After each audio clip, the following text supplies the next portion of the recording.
ଭାଇନା କଣ ପଇସାଟା ନେଲ କାଇଁ ଦେବାର ତ ନାଁ ଧରୁନ 2 ବର୍ଷ ହେଲାଣି। କୋଉ ପଇସା?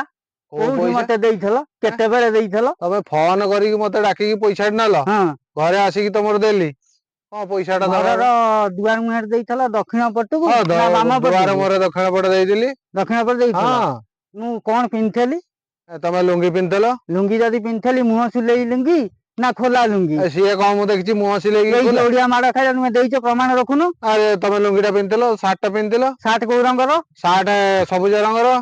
ସବୁଜ ରଙ୍ଗର ହଁ ଖାଲି ଲୁଙ୍ଗି ସାର୍ଟ ଆଉ କିଛି ପିନ୍ଧି ନଥିଲି। ଆଉ କଣ ମୁଁ ତମର ଅଣ୍ଡରୱାର୍ଡ ଦେଖୁଥିଲି ନା କଣ?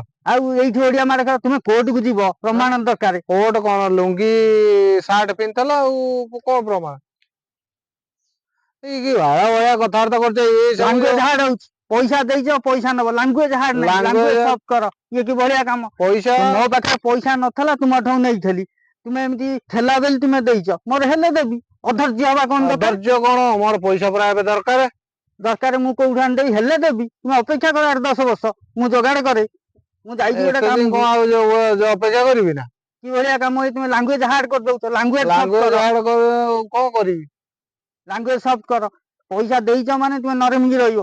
ଏ ଦୁନିଆ ଆଜ୍ଞା ସେଇଆ ଚାଲିଛି। ଦେଇ ସାରିଲା ପରେ ବୁଦ୍ଧି ଶିଖା କାମ। ଦେଇଛ ମାନେ ଚୁପ ହେଇକି ରହିବ। ଦେବେ ଆଉ। ଆମ ଚ୍ୟାନେଲଟିକୁ ଲାଇକ୍, କମେଣ୍ଟ, ସେୟାର, ସବସ୍କ୍ରାଇବ କରନ୍ତୁ। ଭାଇନାର ମଥା ନୁଆଁ ନମସ୍କାର।